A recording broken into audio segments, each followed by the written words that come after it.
ეთერს ახლა კი უნდა მოგითხროთ ისრაელში მიმდინარე პროცესების შესახებ. გუშინ ღაზაში საავადმყოფოს დაბომბამ ვითარება მაქსიმალურად გაამწვავა მხარეებს შორის.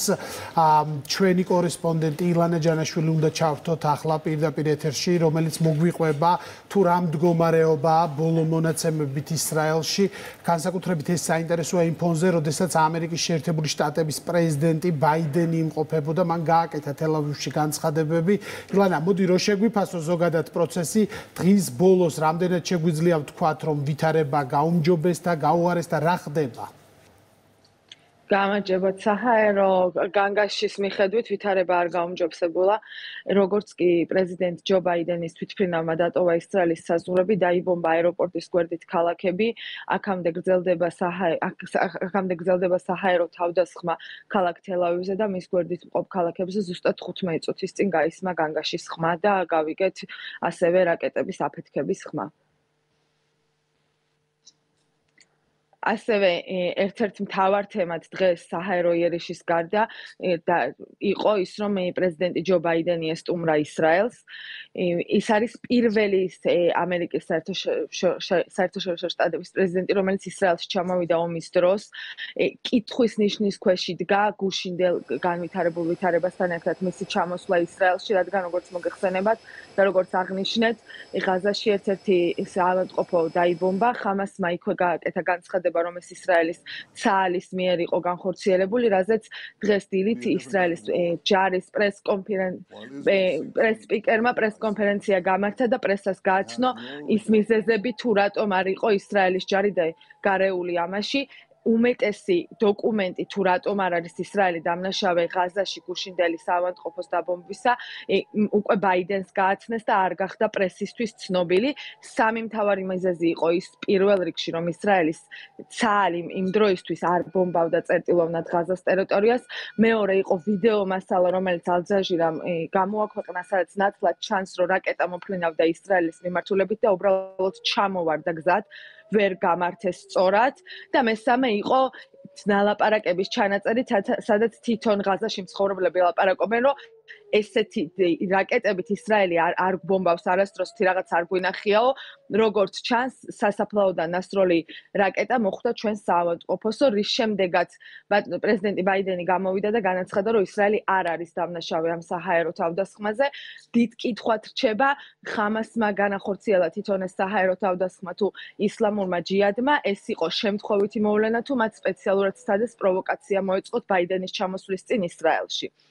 გაფრენამდე პრეზიდენტმა ბაიდენმა ასევე გააკეთა განცხადება, სადაც მრავალჯერ გაუსვა ხაზი იმას, რომ ამერიკა დგას და იდგება ისრაელთან, რომ 7 ოქტომბერს მომხდარი მოვლენა არ უნდა დარჩეს ხელშეუხებლად და უნდა გადაწყდეს ეს საკითხი. მან ასევე შეადარა 7 ოქტომბერს მომხდარი მოვლენა 11 სექტემბერს მომხდარ მოვლენას ამერიკაში და განაცხადა, რომ გაბრაზებულ გულზე ხშირ შემთხვევაში სახელმწიფო იღებს შეცდომურ გადაწყვეტილებებს და ისრაელის სახელმწიფოს სთხოვა, რომ ნებისმიერი გადაწყვეტილებების წინ დაუსვა მძიმე კითხვები საკუთარ თავს და ისე განაგრძონ ოპერაცია. ასევე მან ილაპარაკა იმაზე, რომ $100 მილიონ გადაურიცხავს პალესტინელ მშვიდობიან მოსახლეობას და ამერიკა გააკონტროლებს ამ თანხას, რათა თანხა არ მოხვდეს ისევ ხამასის ხელში. ამერიკა ასევე დიახ რა შეგიძლია გითხრა, როგორია თავად ისრაელის ტერიტორიაზე ზოგადი მდგომარეობა უსაფრთხოების კუთხით? ახსენე, რომ საჰაერო თავდასხმები გრძელდება, მაგრამ ალბათ ყველა ქალაქში ერთნაირი სიტუაცია არ არის. სად არის უფრო საშიში ყოფნა უსაფრთხოების მხრივ, სად არის, ასე ვთქვათ, ნაკლები რისკი იმისა, რომ ადამიანი დაშავდეს?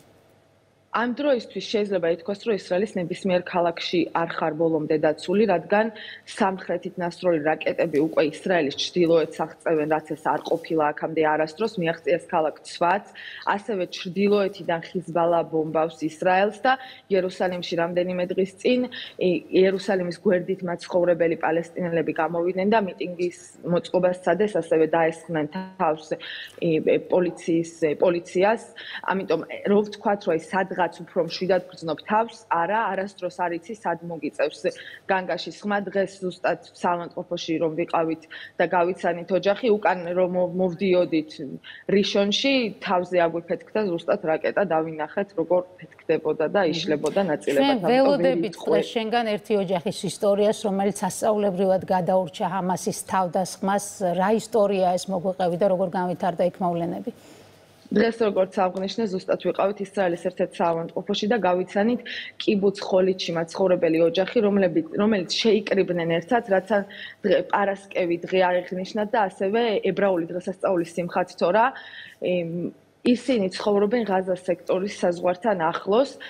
მათ ეგონათ, რომ ჩვეულებრივი განგაშის ხმა იყო და ყველაფერი დასრულდებოდა, მაგრამ ვერც კი გადმოვცემ იმ ემოციებს, რაც მე დღეს პირადად მივიღე, როდესაც 6 წლის ბავშვი მიყვებოდა, რომ მისი მეგობრები არიან გატაცებულები, გარდაცვლილები, მისი და მიყვებოდა, რომ ტერორისტები სადაც ვერ შევიდნენ, ის სახლები დაწვესო და სადაც შევიდნენ, ყველაფერი აგვიყარესო, სახლში გადმოგვიტრიალეს ყველაფერი და ჩვენთვის გაშლილი სუფრიდან საჭმელი შეჭამესო. ის ფაქტიც ამძიმებს ამ ოჯახის ისტორიას, რომ მათი ერთ-ერთი ოჯახის წევრი რამდენიმე წლის წინ გარდაიცვალა ხამასის საჰაერო იერიშის დროს და ანუ მათთვის ეს იყო სასწაული, რომ მთლიანი ოჯახი გადარჩა.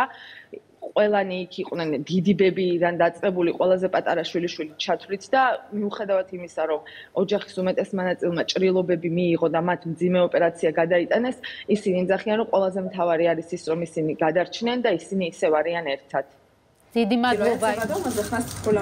განგაშის ხმა გაისმა და ჩვენ თავშესაფარში შევედით. შემდგომ ჯგუფებში დაიწყეს წერა, რომ ისვრიან და სროლის ხმა მალე ჩვენც გავიგეთ. გამიმართლა, რომ ჩემმა ქმარმა რამდენიმე დღით ადრე მასწავლა ზუსტად როგორ იკეტებოდა შიგნიდან თავშესაფარი. ტერორისტები მთელ დასახლებაში დადიოდნენ, არაბულად საუბრობდნენ, ისროდნენ. თავიდან მეგონა, რომ ჩვენი ჯარიც იქ იყო და საპასუხოდ ესროდნენ. როგორც გაირკვა, ტერორისტები ჰაერში ისროდნენ, რომ ინტერესის გამო ადამიანები სამალავიდან გამოვსულიყავით. სადღაც პირველი საათისთვის შემოიჭრენ ჩვენთან სახლში. აკაკუნებდნენ და ითხოვდნენ, რომ გაეღოთ. ჩვენ რა თქმა უნდა კარი არ გაგვიღია. ჩემმა მშობლებმა თქვეს, რომ ისინი დაიჭერდნენ სახელურს, რომ ტერორისტებს შემოსვლა არ შესძლებოდათ, რომ ვერ გააღეს კარები აფეთქებას სცადეს. გაგვიმართლა, რომ აფეთქების და სროლის გამო რაღაც დაუზიან და კარებს და თვითონაც ვეღარ მოახერხეს მისი გაღება.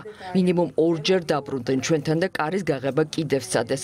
ბავშვის ტირილის ხმა მესმოდა. მერე მივხვდი, რომ გატაცებული ბავშვები ჰყავდათ. ჩვენ პატარა დასახლებაში ვცხოვრობ და თითქმის ყველა ერთმანეთს ვიცნობთ. ყველა გარდაცვლილი ვიცი ვინ არის. სამწუხაროდ, ვინც დაკარგული გვეგონა, ყველა მოკლული აღმოჩნდა. დასახლებაში რამდენიმე მუსლიმი მუშაობდა, ისინიც კი მოკლეს. თავისიანებიც მოკლეს, არავინ დაინდეს. გატაცებულების სწრაფად გაყვანა უნდოდათ და ამან გადაგვარჩინა ჩვენ. დიდი მადლობა ილანა, დღეს ამით გემშვიდობებით უსაფრთხოს ყოფნას გისურვებთ. თქვენ უსმენდით ილანა ჯანაშვილს, რომელიც გვაწვდის ინფორმაციას ისრაელში ომის მიმდინარეობის შესახებ. ახლა